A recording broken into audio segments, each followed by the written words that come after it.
I need you to help me understand something. Is it possible to love someone to genuinely, completely love your oldest friend and still not be able to stand at her wedding? Carly has been my friend since kindergarten. 20 years. She asked me to be her bridesmaid, and I said yes immediately. And then, I did some math that I can't undo. She was 15, he was 25, and they have been together for 10 years. Let me tell you how I found out. Because it wasn't a confrontation. It wasn't a confession. It was arithmetic. Pause ones. I've known Carly since we were 5 years old. She is my longest friendship, the kind that outlasts schools and cities, and the version of yourself you were at 19. When she asked me to be her bridesmaid, I didn't hesitate for a second. Pause ones. I first met her fiancé Matt in 2018. Carly introduced him as her boyfriend. She said they'd recently started dating. He looked to be in his early 20s. I never asked for an exact age. There was no reason to. Pause twos. Recently, I visited them at their home.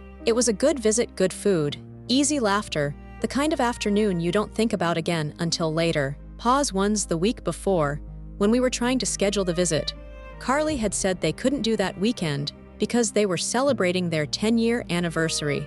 I didn't do the math at the time. I just said no problem, we'll push it a week. But driving home, I did the math. Pause 2. We are in early 2026. A 10-year anniversary would mean they started dating in 2016. Pause 1. Carly is 25 now. In 2016, she was 15. Pause 2.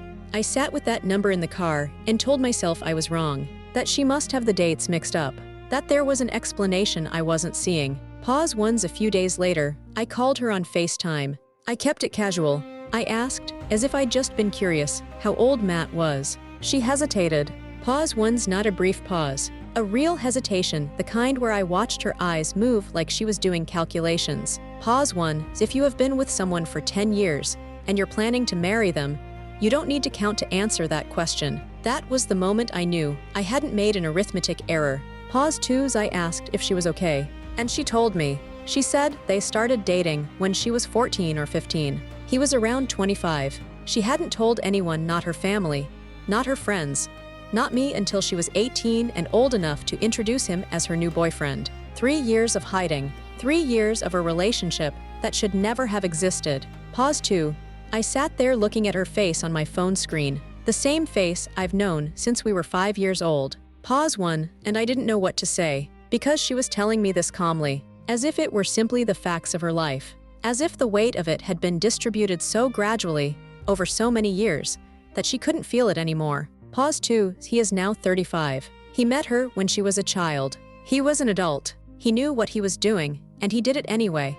And then he waited until she was legally old enough to present her to the world as his girlfriend. And now he is going to marry her. Pause 1. And I am supposed to stand beside her when he does. I love Carly. That part hasn't changed. Pause 1. But I keep thinking, does she know that what happened to her has a name? Does she know that the feelings she has for him, feelings she has had since she was a teenager, feelings that were shaped by an adult who chose her specifically because she was young and unformed and easy to shape?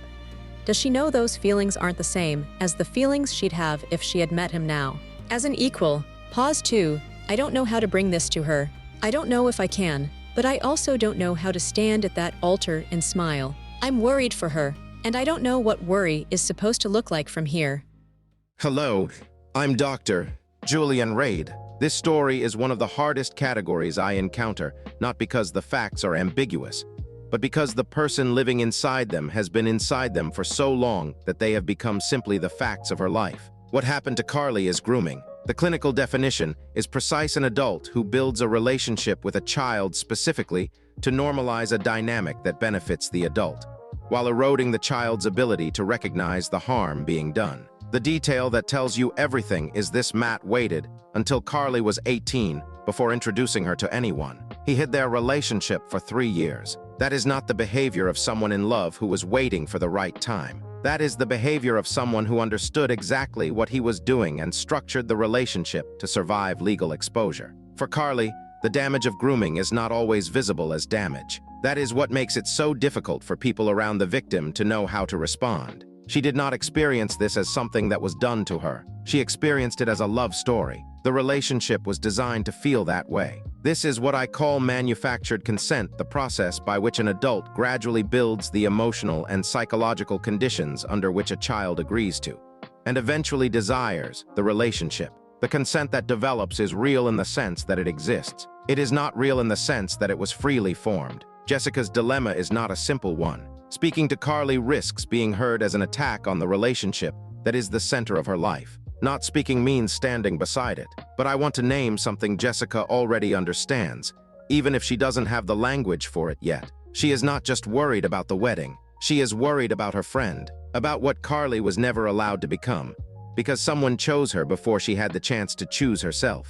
If you have ever watched someone you love be hurt in a way they couldn't see, you already understand why this story matters. Subscribe to Soul Stories and tell me, what would you do if you were Jessica? Do you say something knowing she may not be ready to hear it? Or do you stand beside her and hope she finds her way there herself? Leave your answer below.